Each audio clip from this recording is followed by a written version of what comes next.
The narcissist is narcissistic because the narcissist is a narcissist. End of the story. And everybody is a narcissist. Everybody and his mom.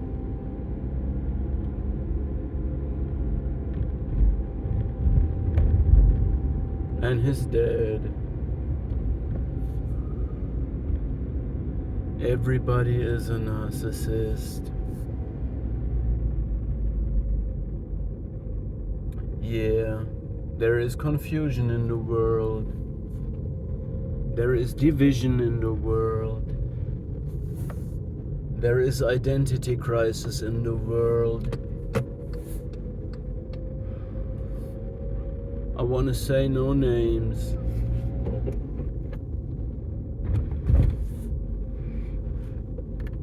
But the narcissist is a narcissist because the narcissist is narcissistic.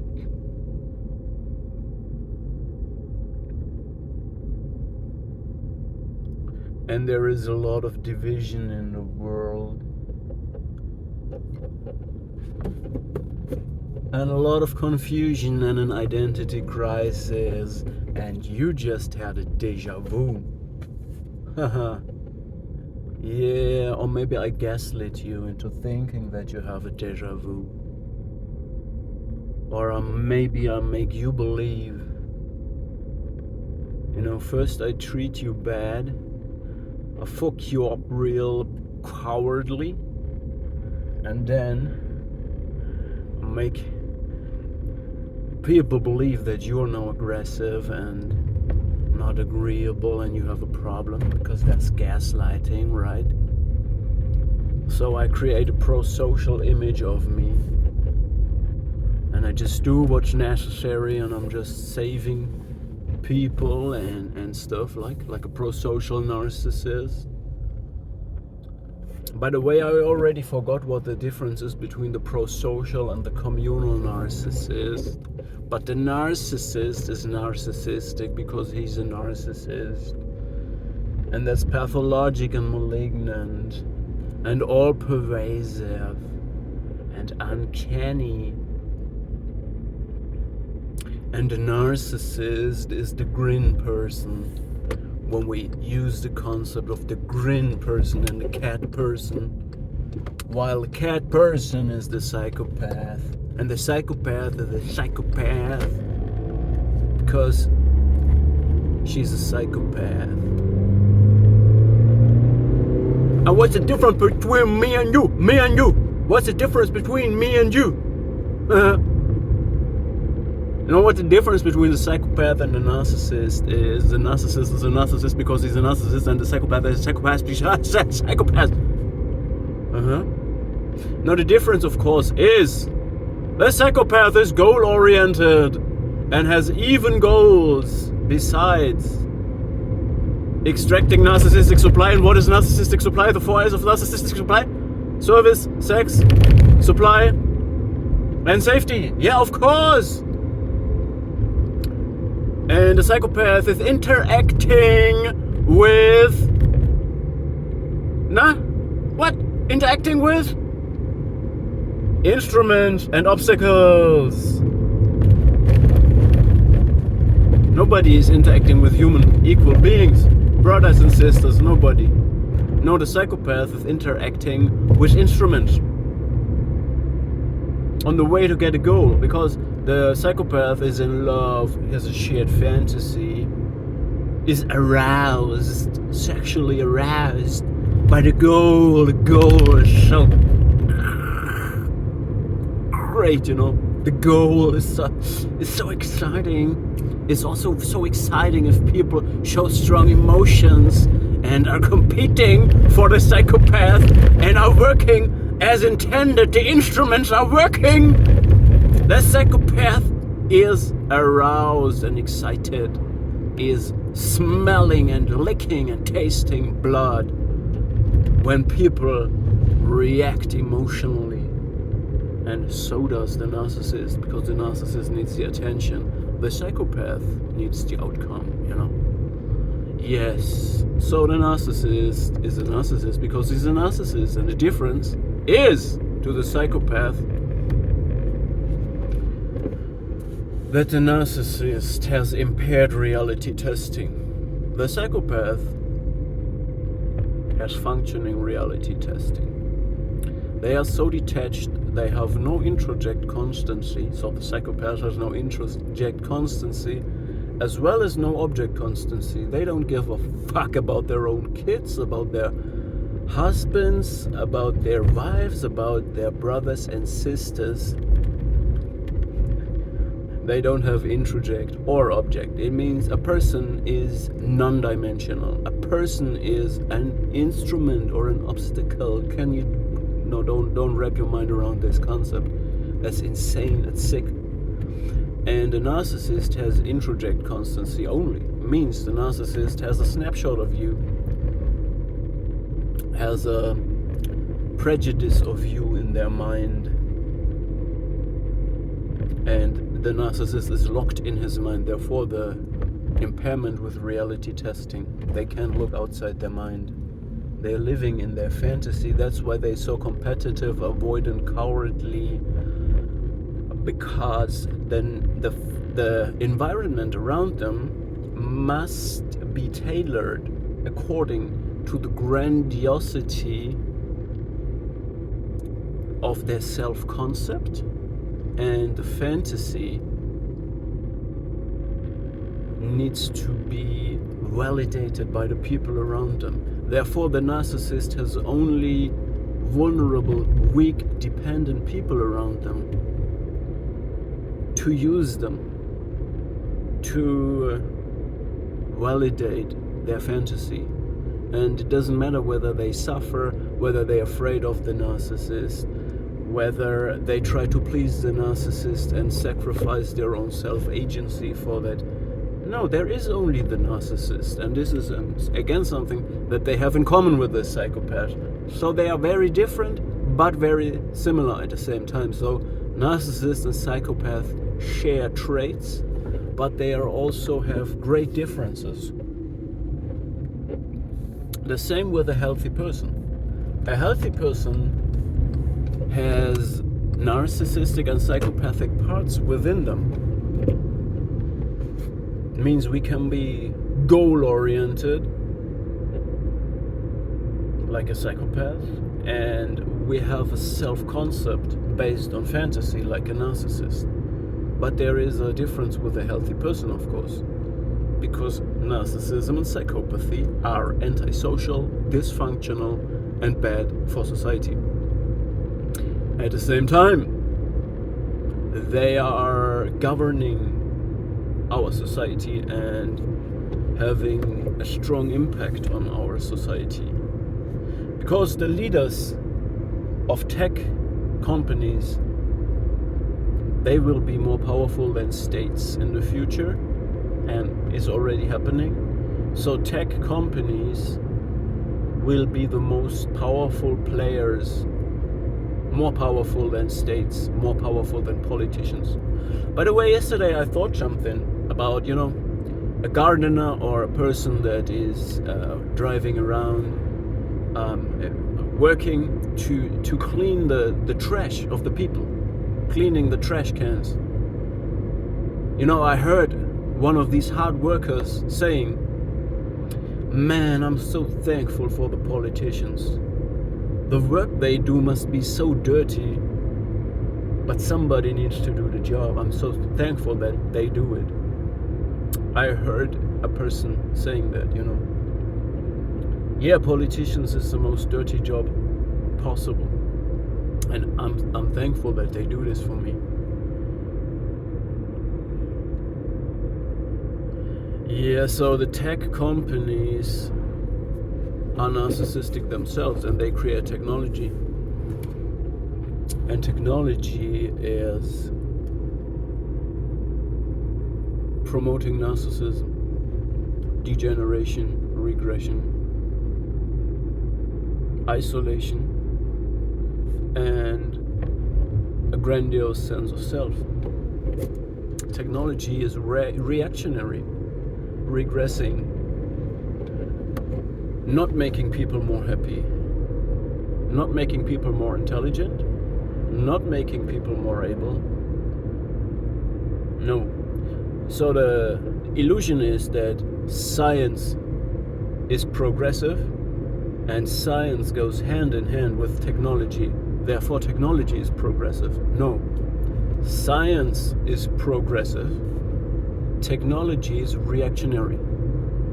It brings people back to a more infantile state, like a narcissistic fantasy. Narcissists want to go back, always want to go back to an idealized image of the past. It was so good. It was so nice. I want to be in this state of bliss forever. The narcissist is delusional, immature, and he needs the fantasy space around him, custom tailored, to extract supply for his false grandiose self. Anywho, we were talking about technology. You know what I'm saying? The technology is grandiose and narcissistic in itself. You see how I drive this car like a fucking narcissist. I drive like a narcissist, you know. The car makes me stronger. The car makes me feel grandiose. But could I build a car? No. Not one person on this world can build a car. The culmination of very few geniuses and a group effort to build this, and each individual uses it without being able to reproduce it. It degenerates us. And a narcissist is a narcissist because he's a narcissist, okay? And a psychopath is a psychopath because he's a psychopath. Yeah, and these are strong teams. A psychopath and a narcissist are a cat person and a grin person. Is a person that is goal-oriented and detached and cold, strategic in the background. And in the foreground there is a narcissist with an all-pervasive, charismatic shared fantasy and is absolutely invulnerable and non-reactive to reality. Is a frontliner. It's a person that you put in front of in a camera. It is a person you put in front to people. Reality doesn't matter to this person. This person will act based on a fantasy and interact only with introjects, not with real people. Put this in a politician. Welcome to the jungle. Welcome to terrible, devastating outcomes. Because reality is still there. Okay, so you have two narcissists in a discussion, in a political discussion. You know, first of all, communication is not possible with narcissists or psychopath alike. It's not possible. It's not there. Okay, functional communication. But we have them in the government, in the tech companies, everywhere. And they are strong teams, as I told you. The psychopath and the narcissist, if they are coupled, they can reach many. They are strong teams because the one has reality testing, the goal orientation, the focus, the detachment, and the other one has the pervasive charisma and invulnerability to reality. So anyway,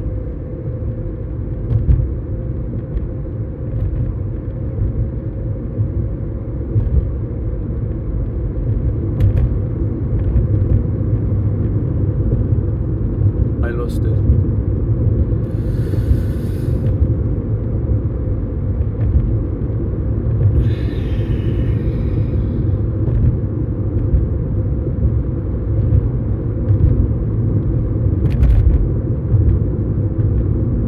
Yeah, when you have two narcissists discussing, imagine this: two politicians, both narcissists, have one person that has an introject of the other person, and the other person has an introject of this person, and each one of them is interacting with the introject of the other one. So it's completely absurd. There is two people having a monologue and acting. It's two actors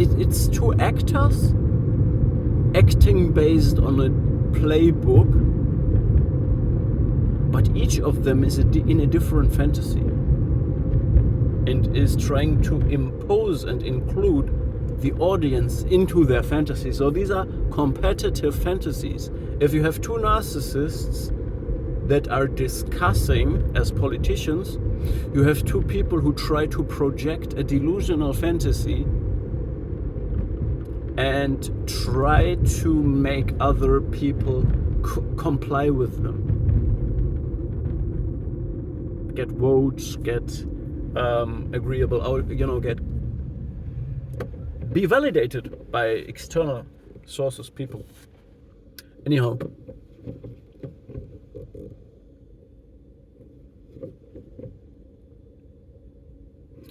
Yeah. The narcissist is a ridiculous clown that is competitive and territorial because they need this stage for themselves.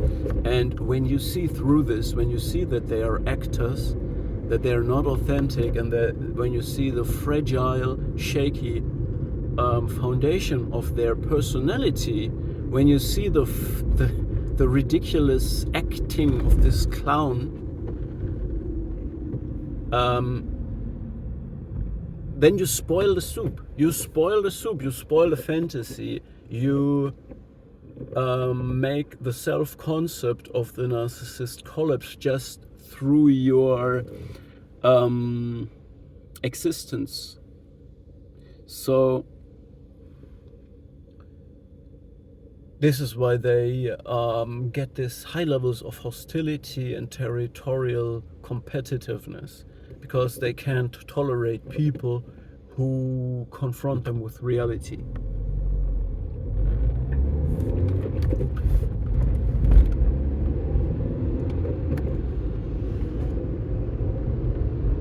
But they try to make it look like on the outside that you're the hostile one, that you have the problem, that you they try to shift it. They try to shift this. Everything around the narcissist, the narcissist has a lot of, invests a lot of energy, actually all his or her energy into creating the right environment to extract supply. And it's a lot of work for the narcissist to do this. They have to mold everything. Everything is designed around this. Everything. Really everything. Literally. Everything around the narcissist is designed, pushed, molded, controlled, manipulated, just to create an environment that supports this fantasy. Okay?